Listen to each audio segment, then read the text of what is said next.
નમસ્કાર, જય હિન્દ. હું સિકંદર મુતવા, ધોરડોનો રહેવાસી, લોક જનશક્તિ પાર્ટી તાલુકા પ્રમુખ છું, ભુજ તાલુકા.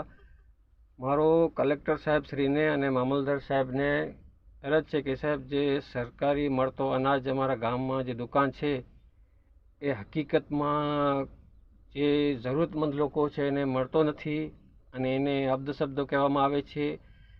જે એ લોકો સામે કંઈ લડત કરી નથી શકતા. બિચારા ક્યાંથી છીટેથી 4-4 કિલોમીટર 5-5 કિલોમીટર સાયકલથી હાલીને આવે છે. એનો કોઈ ટાઈમ ફિક્સ નથી હોતો. હકીકતમાં સરકારી નિયમ પ્રમાણે, નિયમ મુજબ આ જ્યારે સરકારી રાશન આવે ત્યારે જાણ કરી દેવામાં આવે કે વોટ્સઅપથી કે મેસેજથી કે કોલથી જાણ કરી દેવામાં આવે કે રાશન આવી ગયું છે. પછી દુકાન ખુલ્લી રાખવામાં આવે તો બધા કામ ધંધાવાળા નંબર પ્રમાણે આવીને 1-2 દિવસમાં રાશન લઈ શકે. પણ અહીંયા બધી સિસ્ટમ ઊંધી છે. આ જે છે પોતાની મનમાની કરે છે. ધોરડામાં જે રાશન દુકાન હલાવી રહ્યું છે માણસ, એ પોતાની મનમાની કરે છે. સાઈડમાં પોતાના ધંધા વસાવીને બેઠો છે અને આ 24 કલાક દુકાન બંધ રહે છે. કોઈ ઠેકાણે પોતાને મન ફાવે ત્યારે અડધી રાત્રે દુકાન ફોન કરીને બોલાવે કે હવે તમે રાશન લઈ જાઓ, ત્યારે અડધી રાત્રે કોણ ક્યાંથી આવે, બીજા ગામથી કે અહીંયા ગામથી.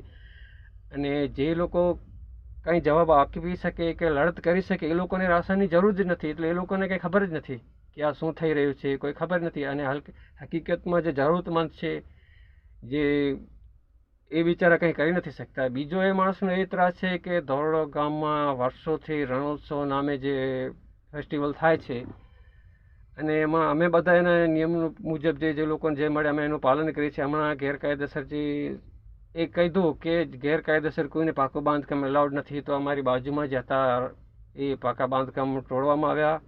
એમાં અમે કોપરેટ કર્યો, કોઈ લફડો કર્યા વગર. તો એ છતાં વચમાં એ જ માણસનું 500 મીટરના એરિયામાં રોડની બંને સાઈડમાં પાકા બાંધકામ 900-800 ફૂટ કરીને બેઠો છે. અને લલ્લુ જેન્ટ્સવાળાની સપોર્ટથી અને અંદરો-અંદર એનો કોઈક સપોર્ટ છે, કાયદેસર ગેરકાયદેસર એના પાસે કનેક્શન છે. 8-8, 10-10 ફ્રીજ, મોટા ડીપ ફ્રીજ છે. કેટલો બિલ આવતો છે એના પર. એકવાર સરકારે દંડ પણ ફટકાર્યો તો 12-13 લાખ રૂપિયાનું, જે પોતે કંઈક સેટલમેન્ટ કર્યો છે. એ 2 લાખમાં કંઈ સેટલમેન્ટ કર્યું છે, એ મને ખબર છે. કોને કર્યું એ મને ખબર છે. અને મારું કહેવું એ છે સાહેબ કે આ બધા જે અમે નિયમોનું પાલન કરીએ છીએ, કોઈ બીજી આશા નથી રાખતા.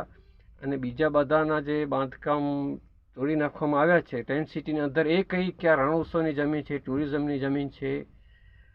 તો આને વગર પરમિટે, વગર કોઈ લખાણે અને વગર કોઈ પૈસા ભરે કે લીઝ ઉપર લીધા વગર આ ભાઈ જે 800-900 ફૂટ બાંધકામ કર્યા છે રોડની બંને સાઈડ અને 500 કિલોમીટર આજુબાજુ એરિયામાં કબજો કરી બેઠો છે. કોઈ ચા લારીવાળો કે આઈસ્ક્રીમવાળો કે દુકાનવાળો બીજા કોઈને અડવા નથી રહેતો અને 12 માસ જ બેઠો છે.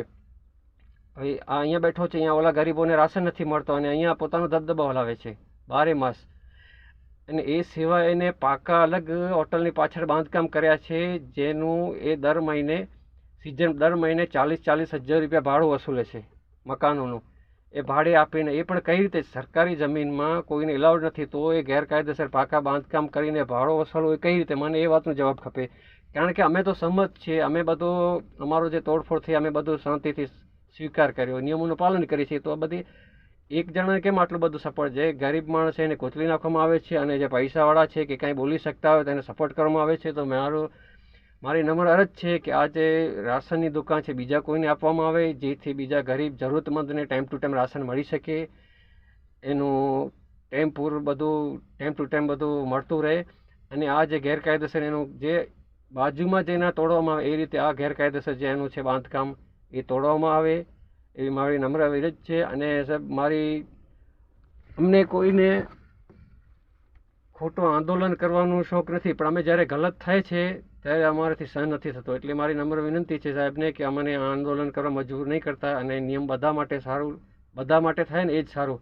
તો આના ઉપર નિયમ લાગુ હોવું જોઈએ. અને આ જે છે ગેરકાયદેસર પાકું બાંધકામ એનું તોડવું જોઈએ. અને ખાવડા રોડ ઉપર 3-4 રિસોર્ટો છે અને અમુક ધોરડોથી ખાવડા જતા માર્ગ ઉપર 4-5 રિસોર્ટો બીજા છે જે ગેરકાયદેસર છે. અને એ લીઝ ઉપર લીધેલ છે, ટેન્ટની પરમિટ લઈ અને પાકા બાંધકામ કરીને બેઠા છે, 6-7 છે.